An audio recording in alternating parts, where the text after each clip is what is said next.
Sahabat setia Gowor yang dikasihi Tuhan, Shalom. Hari ini adalah Jumat 3 September 2021, Jumat pertama di bulan September. Kita berdevosi kepada hati Yesus yang Maha Kudus. Hari ini juga kita memperingati peringatan wajib Santo Gregorius Agung, seorang paus dan pujangga gereja. Gregorius lahir pada tahun 540 di Roma dari kalangan keluarga bangsawan. Keluarga mereka adalah penganut agama Kristiani yang saleh. Sebagai anak bangsawan, Gregorius mendapatkan pendidikan yang terbaik. Ia dikenal sebagai orang yang sangat cerdas dan berprestasi. Bahkan dalam usianya yang masih amat muda, ia telah diangkat menjadi prefektur setingkat wali kota di Roma. Ketika ayahnya meninggal, Gregorius sangat terpukul dan sedih. Ia tersadarkan akan kefanaan hidup di dunia ini. Lalu Gregorius memutuskan untuk menjalani hidup religius. Ketika paus wafat, diakon Gregorius dipilih untuk menggantikannya. Ia berusaha menolak, namun semua orang hanya menginginkan Gregorius untuk menjadi paus. Selama 14 tahun, Gregorius memimpin gereja dengan gemilang. Walau kesehatannya tidak prima, namun Gregorius merupakan salah seorang paus terbesar dalam sejarah gereja. Ia banyak menulis buku dan juga merupakan seorang pengkhotbah yang ulung. Ia mengubah, mengumpulkan dan membukukan lagu-lagu liturgi. Hingga sampai saat ini nyanyian liturgi tersebut masih lestari dan kita kenal dengan sebutan nyanyian liturgi Gregorian. Gregorius mempunyai tagline bahwa dirinya adalah hamba dari para hamba Allah dengan semboyan Servus Servorum Dei. Gregorius wafat pada tanggal 12 Maret tahun 604. Hari ini kita akan bersama-sama merenungkan firman Tuhan yang diambil dari Injil Lukas 5 ayat 33 sampai dengan 39. Mari kita siapkan hati kita. Haleluya, haleluya, haleluya. Aku ini cahaya dunia, sabda Tuhan. Yang mengikuti aku hidup dalam cahaya. Haleluya, haleluya, haleluya. Tuhan bersamamu dan bersama rohmu. Inilah Injil Yesus Kristus menurut Santo Lukas. Dimuliakanlah Tuhan.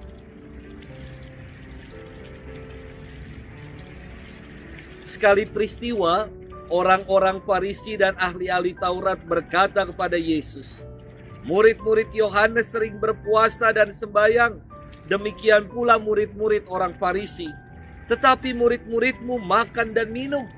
Yesus menjawab, "Dapatkah sahabat mempelai disuruh berpuasa selagi mempelai itu bersama mereka? Tetapi akan datang waktunya mempelai diambil dari mereka. Pada waktu itulah mereka akan berpuasa." Yesus mengatakan juga suatu perumpamaan kepada mereka. Tiada seorang pun mengoyakkan secari kain dari baju yang baru untuk ditambahkan pada baju yang tua. Sebab jika demikian, yang baru itu pun akan koyak. Apalagi kain penambal yang dikoyakkan dari baju baru tidak akan cocok pada baju yang tua. Demikian juga tiada seorang pun mengisikan anggur baru ke dalam kantong kulit yang tua. Sebab jika demikian, anggur baru itu akan mengoyakkan kantong tua itu. Lalu anggur akan terbuang dan kantong itu pun hancur. Tetapi anggur baru harus disimpan dalam kantong yang baru pula. Dan tiada seorang pun yang telah minum anggur tua ingin minum anggur yang baru. Sebab ia akan berkata, anggur tua yang lebih baik. Demikianlah Injil Tuhan. Terpujilah Kristus. Sahabat setia Gowor yang dikasihi Tuhan, Shalom. Awal bertugas di Paroki Bintaro Jaya membuat saya stres Karena sebelumnya ketika saya berkarya di pedalaman Papua, semua saya yang atur. Kini baru tugas di Paroki Kuskupan Agung Jakarta, saya merasa seolah diatur-atur. Dari cara berpenampilan rambut, cara berpakaian, cara bertutur kata, semua ada aturannya. Syukurlah sekarang sudah jauh lebih baik, ya kan? Dulu rambutnya gondrong, mukanya dekil, suka pakai sendal jepit. Sekarang lumayanlah lebih rapih. Namun yang namanya berubah, walaupun ke arah yang lebih baik, tidaklah semudah seperti membalikan telapak tangan. Butuh keberanian untuk keluar dari zona nyaman dan kerendahan hati untuk mau berubah. Sahabat setia Gowori yang dikasihi Tuhan, orang-orang Farisi dan ahli-ahli Taurat dalam firman hari ini memaknai olah kesalehan hanya sebatas kewajiban belaka. Bahkan cenderung melakukan olah kesalehan itu sekedar formalitas saja. Mereka berkata kepada Yesus, murid-murid Yohanes sering berpuasa dan sembahyang. Demikian pula dengan murid-murid orang Farisi. Tetapi murid-muridmu malah makan dan minum. Pernyataan orang Farisi dan ahli Taurat ini ingin menyudutkan para murid Yesus. Dan sebaliknya mereka bermegah diri karena melakukan olah kesalehan seperti puasa dan sembahyang. Yesus mengemukakan 3 perumpamaan pendek menjawab tudingan mereka.